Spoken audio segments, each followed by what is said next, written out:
4 വർഷം നീണ്ട Russia Ukraine യുദ്ധം പര്യവസാനിക്കുകയാണ്. അത് നിർത്തലാക്കാനുള്ള ശ്രമങ്ങൾ പുട്ടിൻ്റെ ഭാഗത്തു നിന്നും ട്രംപിൻ്റെ ഭാഗത്തു നിന്നും ഇപ്പം വന്നിരിക്കുകയാണ്. അതിൻ്റെ ഭാഗമായിട്ടാണ് ഒരു 3 ദിവസത്തേക്ക് വെടിനിർത്തൽ സീസ് ഫയറൊക്കെ പ്രാബല്യത്തിൽ വന്നിട്ടുണ്ട്. മാത്രമല്ല, കഴിഞ്ഞ ദിവസം മെയ് 9 റഷ്യക്കാർക്ക് അവരുടെ ഏറ്റവും പ്രധാനപ്പെട്ടുള്ളൊരു ദിവസമാണ്, നാഷണൽ ഹോളിഡേ ആണ്. നാസി ജർമ്മനിക്ക് മുമ്പിൽ സോവിയറ്റ് റഷ്യ നേടിയൊരു വലിയ വിജയമാണ്. അന്ന് ഈ പരേഡ് അവസാനിക്കെ പുടിൻ പറഞ്ഞത് ഈ യുദ്ധം വരും ദിവസങ്ങളിൽ പൂർണ്ണമായിട്ടും ഇല്ലാതാകാൻ പോവുകയാണ്, ഉക്രൈൻ്റെ മേൽ ഞങ്ങളൊരു വലിയ വിജയം നേടി എന്നൊക്കെയാണ് അദ്ദേഹം അവകാശപ്പെടുന്നത്. യഥാർത്ഥത്തിൽ അത് സംഭവിക്കുകയാണോ? 4 വർഷമായി ഈ യുദ്ധം ആരംഭിച്ചിട്ട്. വേൾഡ് വാർ, രണ്ടാം ലോക മഹായുദ്ധത്തെക്കാൾ വലിയ ദിവസങ്ങൾ റഷ്യൻ സൈന്യം ഉക്രൈനു മേൽ പോരടിച്ചുകൊണ്ട് കുറേയധികം നാശനഷ്ടങ്ങളൊക്കെ ഉണ്ടാക്കിയിട്ടുണ്ട്. അപ്പോൾ ഇത് പരിപൂർണമായിട്ടും ഇല്ലാതാവുകയാണോ? ഇന്ന് രാവിലെ അന്തർദേശീയ മാധ്യമങ്ങളിലെല്ലാം പ്രധാനപ്പെട്ട വാർത്തയായിരുന്നു റഷ്യൻ പ്രസിഡന്റ് വ്ളാഡിമിർ പുടിൻ യുദ്ധം അവസാനിപ്പിക്കാനുള്ള സാധ്യതകളുണ്ട് എന്നുള്ള വളരെ വ്യക്തമായ സൂചന നൽകിയിട്ട് അദ്ദേഹത്തിന്റെ പ്രസ്താവന. അതിൽ അദ്ദേഹം പറയുന്നത് ഈ 3 ദിവസത്തെ വെടിനിർത്തലിന് അദ്ദേഹം ട്രംപിനോട് നന്ദി പറയുന്നു. ഒരു കോംപ്രിഹെൻസീവ് എഗ്രിമെന്റ് റഷ്യക്കും യുക്രൈനും തമ്മിൽ എത്തിച്ചേരാൻ പറ്റുമെന്ന് പറയുന്നു. യൂറോപ്പുമായിട്ട് ഒരു സന്ധി സംഭാഷണം തുടങ്ങുമെന്നും യൂറോപ്പുമായിട്ട് സമാധാനത്തിലേക്ക് എത്താൻ കഴിയുമെന്നും താൻ അതിനെ ആഗ്രഹിക്കുന്നത് മുൻ ജർമ്മൻ ചാൻസലറാണ് മധ്യസ്ഥനായിട്ട് വരാൻ താൻ ആഗ്രഹിക്കുന്നതെന്നും ഒക്കെയുള്ള അഭിപ്രായ പ്രകടനങ്ങൾ നടത്തി. അതിനുശേഷം അമേരിക്കൻ പ്രസിഡന്റ് ഡൊണാൾഡ് ട്രംപിന്റെ പ്രസ്താവന വന്നു. I wish the ceasefire would be a long one എന്നൊക്കെ പറഞ്ഞുകൊണ്ട് പുള്ളിയുടേതായ ശൈലിയിൽ will be a big one lasting for long, അങ്ങനെയൊക്കെയുള്ള അദ്ദേഹത്തിൻ്റെ ചില എല്ലാത്തിനും പുള്ളി വലിയ ഒരു സൂപ്പർലേറ്റീവ് ടേംസ് ആണ് ഉപയോഗിക്കുന്നത്. അതാണ് അദ്ദേഹത്തിൻ്റെ ഒരു വാക്കുകളുടെ ഒരു പ്രത്യേകത. അപ്പോൾ അങ്ങനെയുള്ള പ്രസ്താവനയുമായിട്ട് ഡൊണാൾഡ് ട്രംപ് വന്നിരിക്കുന്നു. അപ്പോൾ ട്രംപിന് നൊബേൽ സമ്മാനം കിട്ടാനുള്ള സാധ്യത കുറച്ചുകൂടെ തെളിഞ്ഞിരിക്കുകയാണ്. പ്രത്യേകിച്ച് വ്ളാഡിമിർ പുടിൻ ഇതിനൊരു ക്രെഡിറ്റ് ട്രംപിന് കൊടുക്കാൻ തയ്യാറാണ്. അപ്പോൾ സ്വാഭാവികമായിട്ടും ഈ യുദ്ധം സീസ് ഫയർ യുദ്ധം അവസാനിക്കുന്നു എന്ന് ഞാൻ പറയുന്നില്ലെങ്കിലും ഈ വെടിനിർത്തൽ അത് നാളുകളോളം നീളാനുള്ള ഒരു സൂചനയാണ് ഇത് നൽകുന്നതെന്നാണ് ഞാൻ കരുതുന്നത്. യുദ്ധത്തിൻ്റെ ഒരു യുദ്ധത്തിലും ആരും ജയിക്കുന്നില്ല എന്നുള്ള മഹാഭാരതത്തിൽ ഒരു പ്രശസ്തമായിട്ടുള്ള ഒരു കണ്ടെത്തലുണ്ട്. കാരണം പാണ്ഡവർ ജയിച്ച മഹാഭാരത യുദ്ധത്തിൽ പാണ്ഡവപക്ഷത്ത് 5 പേരും കൗരവപക്ഷത്ത് 7 പേരും കൗരവപക്ഷത്ത് 3 പേരുമാണ് അവശേഷിച്ചത്. അപ്പോൾ അത് യുദ്ധം ജയിക്കുക എന്ന് പറഞ്ഞാൽ ഇരുഭാഗത്തിനും നഷ്ടമാണ്. യുദ്ധം ആർക്കും വിജയം കൊടുക്കുന്നില്ല. അതുകൊണ്ടാണ് ചൈനയുടെ സിദ്ധാന്തം, ചൈനയുടെ ലാവോസെ പറഞ്ഞിട്ടുണ്ട്, നിങ്ങൾ യുദ്ധം അതായത് പോരാടാതെ യുദ്ധം ജയിക്കണം. വിൻ ദ ബാറ്റിൽ വിത്തൗട്ട് വാർ എന്നാണ് ചൈനയുടെ ഫിലോസഫി. നിങ്ങളുടെ ശക്തി കാണിച്ച് അതിന് വേണ്ടത് നിങ്ങൾക്ക് എതിരാളികൾക്കാൾ 10 മടങ്ങ് ശക്തിയാണ്. ഇപ്പോൾ ഗൗതത്തിനെ ഒരു 7 അടി പൊക്കവും 150 കിലോ തൂക്കവും കരാട്ടെ ബ്ലാക്ക് ബെൽറ്റ് ഉള്ള ഒരാൾ നേരിടാൻ വന്നാൽ ഗൗതം സാധാരണ ഒഴിഞ്ഞു മാറിപ്പോകാൻ ശ്രമിക്കും. നേരെ മറിച്ച് നിങ്ങളോടൊരു അല്പം മാത്രം വലിപ്പം കൂടുതലുള്ള ഒരാൾ നിങ്ങളെ തല്ലാൻ വന്നാൽ വേണ്ടി വന്ന ഒരു കൈ നോക്കാമെന്ന് ഗൗതമിന് തോന്നും. അപ്പോൾ ഈ വ്യത്യാസം ഉണ്ടാക്കുന്ന എന്താണ്? ഈ ശക്തിയുടെ അന്തരമാണ്. അപ്പോൾ വലിയ ശക്തി ഉണ്ടാക്കിയാൽ ആ ശക്തിയുടെ പ്രകടനത്തിലൂടെ, ഡിസ്പ്ലേയിലൂടെ എതിരാളിയെ തോൽപ്പിക്കാമെന്നുള്ളതാണ് ലാവോസയുടെ പോരാടാതെ യുദ്ധം ജയിക്കുന്ന സിദ്ധാന്തം. അത് ഒരുപാട് തലങ്ങളുണ്ട്, ഞാൻ അതിലേക്ക് പോകുന്നില്ല, അതല്ലല്ലോ നമ്മുടെ വിഷയം, അതുകൊണ്ട് ഞാൻ പോകുന്നില്ല അതിലേക്ക്. അപ്പോൾ ഇവിടെ സംഭവിച്ചിരിക്കുന്നത് ഈ 4 കൊല്ലത്തെ യുദ്ധത്തിനിടയിൽ എന്ത് നേടി റഷ്യ എന്ന ഒരു ചോദ്യം അവിടെ വരുന്നുണ്ട്. യുക്രൈൻ റഷ്യയുമായിട്ട് പോരടിക്കാൻ പോയിട്ട് എന്ത് നേടി എന്നുള്ള ഒരു മറു ചോദ്യവും. യുക്രൈനെ സംബന്ധിച്ച് 20-25% ഇടയ്ക്ക് അതിൻ്റെ ഭൂമി അവർക്ക് നഷ്ടപ്പെട്ടു. അതാണ് അവരുടെ നഷ്ടം. റഷ്യയുടെ നേട്ടവും അതാണ്. പക്ഷേ ആയിരക്കണക്കിനല്ല ലക്ഷം കഴിയുന്ന എണ്ണം റഷ്യക്കാർ ഈ യുദ്ധത്തിൽ കൊല്ലപ്പെട്ടു, റഷ്യൻ സൈനികർ. അത് റഷ്യയുടെ വലിയ നഷ്ടമാണ്. മാൻ പവർ ലോസിനെ കുറിച്ച് ഇന്ന് 2ാം ലോക മഹായുദ്ധത്തിന് ശേഷം ഇത്രയധികം മാൻ പവർ ലോസ് ഉണ്ടായ ഒരു യുദ്ധം ഉണ്ടായിട്ടില്ലെന്നാണ് വിലയിരുത്തപ്പെടുന്നത്. ഇന്നത്തെ പ്രസ്താവനയിൽ അമേരിക്കൻ പ്രസിഡന്റ് ഡൊണാൾഡ് ട്രംപും അത് ചൂണ്ടിക്കാണിച്ചിട്ടുണ്ട്. ഇവിടെ മറ്റൊരു പ്രത്യേകത, ഈ യുക്രൈൻ യുദ്ധം, യുക്രൈന് പൈസ കൊടുത്തിരുന്നത് മുഴുവൻ യൂറോപ്പും അമേരിക്കയുമാണ്.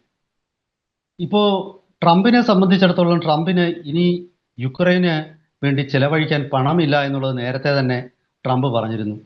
ട്രംപിനെ കാണാനായിട്ട് യുക്രൈൻ പ്രസിഡന്റ് വ്ളാഡിമിർ സെലൻസ്കി അവിടെ ചെന്നപ്പോൾ വ്ളാഡിമിർ സെലൻസ്കിയെ അപമാനിക്കുന്ന രീതിയിൽ, കാരണം ട്രംപ് സെലൻസ്കിയുടെ മുഖത്ത് നോക്കി പറഞ്ഞു, ഞങ്ങൾ പൈസ തന്നില്ലെങ്കിൽ നിങ്ങൾ ഒന്നുമില്ല, നിങ്ങൾ ബാക്കിയില്ല എന്നൊക്കെ പറഞ്ഞ് അപമാനിച്ചിരുന്നു. അദ്ദേഹം ധരിച്ചിരുന്ന വസ്ത്രങ്ങൾ, ഡ്രസ്സിനെ ഒരുപാട് കളിയാക്കിയിരുന്നു. സെലൻസ്കിയുടെ സൂട്ടിനെയും ഒക്കെ ഒരുപാട്, കോട്ടിനെ, അതായത് അദ്ദേഹത്തിൻ്റെ ടൈ, ഇതിനെയൊക്കെ കളിയാക്കിയിരുന്നു. ഫോർമൽ ഒക്കേഷന് പറ്റുന്നതല്ല എന്നൊക്കെ പറഞ്ഞ് ട്രംപ് കളിയാക്കിയിരുന്നു. ട്രംപ് അദ്ദേഹത്തിനെ മാനസികമായിട്ട് തകർത്തിട്ടാണ് വാഷിങ്ടണിൽ നിന്ന് തിരികെ വിട്ടത്. നീ ഒരു തെണ്ടിയാടാ എന്ന് പറയുന്ന കുറച്ച് ഭംഗി വാക്കിൽ പറഞ്ഞു വെച്ചു. നീ ഇവിടെ വന്ന് തെണ്ടാൻ വന്നിരിക്കുക, അപ്പം ഞാൻ പറയുന്നത് നീ കേൾക്കണം. എൻ്റെ പഠിക്കൽ നീ വന്ന് കിടക്കുമ്പോൾ ഞാൻ കിടക്കാൻ പറയുമ്പോൾ കിടക്കണം, എഴുന്നേക്കാൻ പറയുമ്പോൾ എഴുന്നേക്കണം. ആ രീതിയിൽ തന്നെ ട്രംപ് അദ്ദേഹത്തിന് ഒരു വളരെ മോശമായ രീതിയിൽ ഇടപെട്ടു. പക്ഷേ പുടിനെ എപ്പോഴും ബഹുമാനത്തോടു കൂടിയാണ് ട്രംപ് കാണുന്നത്. അദ്ദേഹത്തിന് ചുവപ്പ് പരവതാനി വിരിച്ചാണ് അദ്ദേഹത്തിനെ സ്വീകരിച്ചത്. പുടിൻ അവിടെ ചെന്നപ്പോൾ ട്രംപിനെപ്പോഴും തന്നോടൊപ്പം കരുത്തുള്ളവരെയാണ് ഇഷ്ടം. അങ്ങനെയുള്ള ആളാണ്. അമേരിക്കയിൽ പ്രശസ്തമായ ഒരു പഴഞ്ചൊല്ലുണ്ട്, if you cannot beat them join them. നിനക്ക് അവനെ തോൽപ്പിക്കാൻ പറ്റുന്നില്ല, അവൻ്റെ കൂടെ ചേരുക. അതാണ് വളരെ പ്രായോഗികമായ ഒരു സമീപനമാണ്. അത് ട്രംപ് അത്തരം പ്രായോഗിക സമീപനങ്ങളുള്ള ആളാണ്. ട്രംപിന് ദുർബലരെ ഒട്ടും ഇഷ്ടമല്ല. എഴുന്നേറ്റ് നടക്കാൻ വയ്യാത്ത പ്രാഞ്ചി വരുന്ന, അല്ലെങ്കിൽ വരുന്ന കാല് വലിച്ചു വെച്ച് നീട്ടി വരുന്ന ആളിനെ ട്രംപ് ഒരു തൊഴിൽ കൊടുക്കും. നല്ല ആരോഗ്യത്തോടുകൂടി ട്രംപിനെ എൻ്റെ അടുത്തോട്ട് ചെന്നാൽ ട്രംപ് കെട്ടിപ്പിടിക്കും. അദ്ദേഹത്തിന് അങ്ങനത്തെ, അദ്ദേഹം ഒരു അമേരിക്കൻ, ഈ ഇംഗ്ലീഷിൽ റെഡ് നെക്ക് എന്നൊരു വാക്കുണ്ട്. റെഡ് നെക്ക് എന്ന് പറഞ്ഞു കഴിഞ്ഞാൽ ഒരു ധാർഷ്ട്യമുള്ള, ഈ ആരോടും തല്ലുകൂടാൻ തയ്യാറായിട്ടിരിക്കുന്ന ഈ ഗ്രാമങ്ങളിൽ നിന്ന് വരുന്ന സായിപ്പന്മാരാണ്. ആ സായിപ്പന്മാർ വൈൽഡ് വെസ്റ്റ് എന്നുള്ള ഒരു കാലഘട്ടത്തിൻ്റെ പ്രതിനിധികളാണ്. അന്നേരം ആ രണ്ടുപേര് തമ്മിൽ ഈ വഴക്കിട്ട ആദ്യം തോക്ക് വലിച്ച് ആരെ മറ്റേ ആളിനെ വെടിവെച്ച് കൊല്ലും എന്നുള്ളൊരു മത്സരമുണ്ട്. അവിടെ ദയൊന്നുമില്ല. അപ്പോൾ അങ്ങനത്തെ ഒരു തലമുറയുടെ പ്രതീകമാണ് ട്രംപ്. ഈ യുദ്ധത്തിൽ ഇനി പ്രായോഗികമായിട്ട് ഞാൻ കുറച്ച് കാര്യങ്ങളിലേക്ക് അതോടെ പറഞ്ഞിട്ട് ഞാനിത് അവസാനിപ്പിക്കാം. അതായത് യൂറോപ്പിനെ സംബന്ധിച്ചിടത്തോളം യൂറോപ്പിന് ഇനി ഒരുപാട് ചോദ്യങ്ങൾക്ക് ഉത്തരം കൊടുക്കേണ്ടി വരും.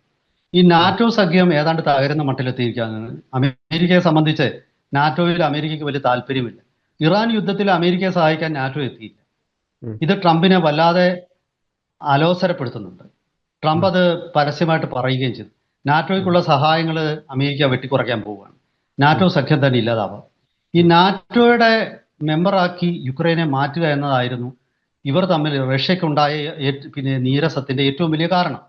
അതായത് റഷ്യയുടെ അതിർത്തിയിലേക്ക് നാറ്റോ സഖ്യം എത്തുന്നത് റഷ്യയുടെ നിലനിൽപ്പിനും രാജ്യസുരക്ഷയ്ക്കും ഭീഷണിയാണ് എന്നുള്ള വാദഗതി വ്ളാഡിമിർ പുടിൻ ഉയർത്തുമ്പോൾ അതിൽ വാസ്തവമുണ്ട്.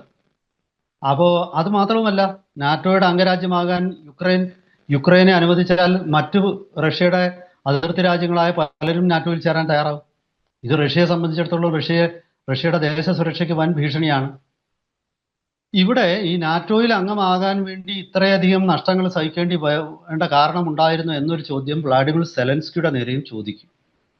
റഷ്യയുടെ ഒരുപാട് വീക്ക്നെസ് ഈ യുദ്ധം പുറത്തു കൊണ്ടുവന്നു. ഒന്ന്, പാശ്ചാത്യ രാജ്യങ്ങളുടെ ഏറ്റവും വലിയ കരുത്ത് അവരുടെ ഇന്റലിജൻസ് നെറ്റ്വർക്കാണ്.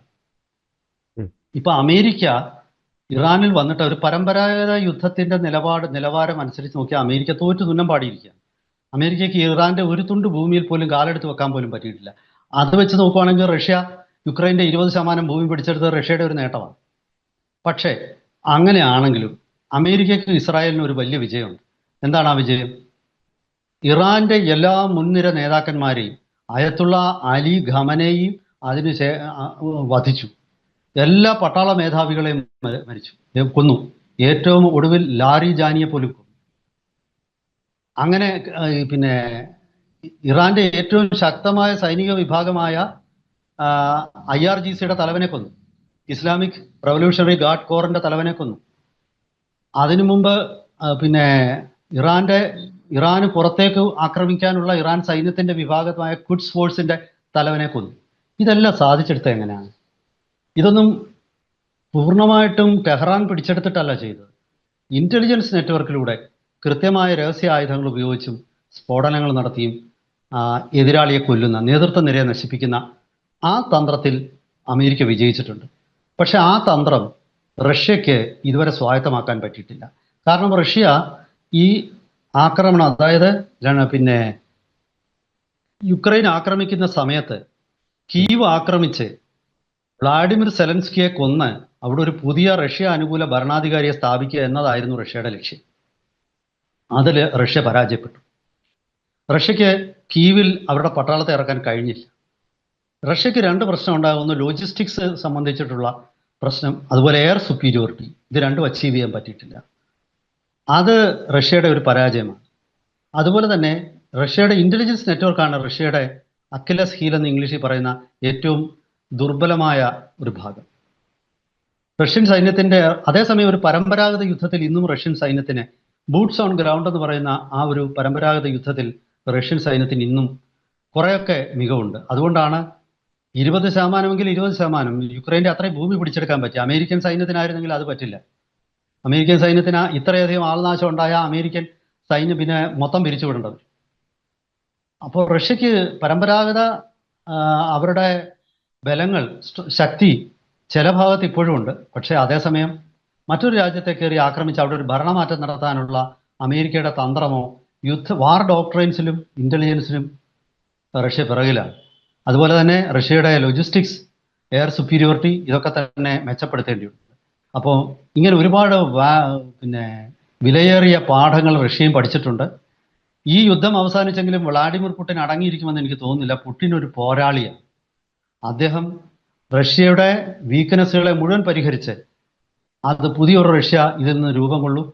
റഷ്യക്ക് ഭാഗ്യവശാൽ റഷ്യയെ സംബന്ധിച്ചിടത്തോളം പ്രകൃതി വിഭവങ്ങളാൽ സമ്പന്നമാണ് റഷ്യ. റഷ്യയുടെ ഓയിൽ വിറ്റ് റഷ്യ ഈ നഷ്ടപ്പെട്ട പണമൊക്കെ തിരിച്ചു പിടിക്കും. ഇന്ത്യയുമായിട്ട് ചേർന്ന് ആയുധങ്ങൾ ഉണ്ടാക്കും. പുതിയ Su-57 പോലുള്ള പുതിയ വിമാനങ്ങൾ, പുതിയ ഇന്നോവേഷനോടുകൂടി അത് മെച്ചപ്പെടുത്തും. യുക്രൈനെ സംബന്ധിച്ചിടത്തോളം യുക്രൈൻ ഇതുവരെ ഉണ്ടായ സാമ്പത്തിക നഷ്ടം ആര് നികത്തും എന്നുള്ള ചോദ്യമായിരിക്കും ഈ വെടിനിർത്തൽ ദീർഘകാലത്തേക്ക് നിലനിൽക്കുമോ ഇല്ലയോ എന്ന് നമുക്ക് പറയേണ്ടത്. കാരണം സാമ്പത്തികമായിട്ട് യുക്രൈൻ തകരാൻ തുടങ്ങിയാൽ, യൂറോപ്യൻ സഹായവും അമേരിക്കൻ സഹായവും നിലച്ചാൽ യുക്രൈനെ സംബന്ധിച്ചിടത്തോളം റഷ്യയോടായിരിക്കില്ല അത് ഒക്കുന്നത്. യുക്രൈനുള്ളിൽ തന്നെ കലാപം തുടങ്ങുകയും സ്വയം തോൽക്കുന്ന, അതായത് ഒരുമാതിരി ആത്മഹത്യയിലേക്ക് നയിക്കുന്ന ഒരു തോൽവിയായിട്ട് അത് മാറും. എന്തായാലും വരും ദിവസങ്ങളിൽ തന്ത്രങ്ങളുടെ ഒരു ദിവസങ്ങളാണ് വരാൻ പോകുന്നത്. പോരാട്ടം ഭൂമിയിൽ നിന്നും മനുഷ്യന്റെ തലച്ചോറിലേക്കും സാമ്പത്തിക മേഖലയിലേക്കും അങ്ങനെയൊക്കെ മാറുന്ന ഒരു പുതിയ പോർമുഖമാണ് അവിടെ തുറന്നിരിക്കുന്നത്. വരും ദിവസങ്ങളിൽ കൂടുതൽ അപ്ഡേറ്റ്സുമായിട്ട് നമുക്ക് വീണ്ടും പ്രേക്ഷകരെ കാണാം. അതുവരെ എല്ലാവർക്കും നമസ്കാരം.